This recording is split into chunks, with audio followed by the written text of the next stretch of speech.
ẹni tó bá mọ Portable ẹ jíṣẹ́ yìí fún, ẹ jẹ́ iṣẹ́ yìí fún, ẹ wo fídíò yìí. ẹ share message yìí, ẹ jẹ́ kó kan Portable lára.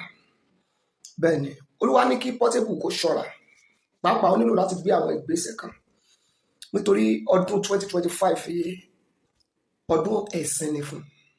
Olúwa wí pé ọdún 2025 yìí ọdún ẹ̀sìn ni fún Portable.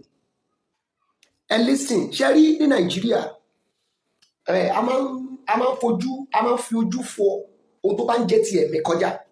Ìdí ẹni tí ọ̀pọ̀lọpọ̀ ohun tó fi ń ṣẹlẹ̀ nígbà tí ọ̀rọ̀ Portable bọ́ta mo ṣàlàyé.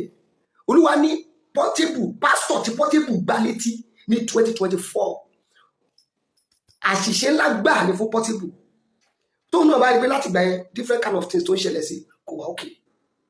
Olúwa ní kó wá gbogbo ọ̀nà kó lọ wá pásítọ̀ yẹn kó bẹ́ẹ̀, tó bá sì bẹ́ẹ̀ kó dùn nínú, tó bá ti dùn nínú. If not, Olúwa sọ pé 2025 ọdún ẹ̀sìn ni fún Portable. Ẹ tún ṣí àìlè ìkẹtù gbé lọ. Ṣé pé bá ṣe sòtọ́ ọ̀rọ̀ fún yín nìyẹn tẹ́ ẹ sọ pé irọ́. According to nǹkan tí bàbá yìí sọ, wọ́n ní wòlíì tí Portable gbá létí lọ́jọ́ kìíní àná, ẹlẹ́dàá wòlíì yẹn ló ń dájọ́ o. Wọ́n ní ọdún ẹ̀sìn lọ́dún ìjẹ́fọ́lọ́ta Portable. Èyí náà ti gbọ́, èmi kọ́ mo sọ o. Ó rí bẹ́ẹ̀ kò rí bẹ́ẹ̀ èmi ò mọ̀. Àwa ní kí ajẹ́kẹ́yìn olólùfẹ́ Portable kẹ́ ẹ mọ̀ ni. Adọ́mọdé lórúkọ bẹ̀rẹ̀ mi share fídíò èrè ó dàbọ̀.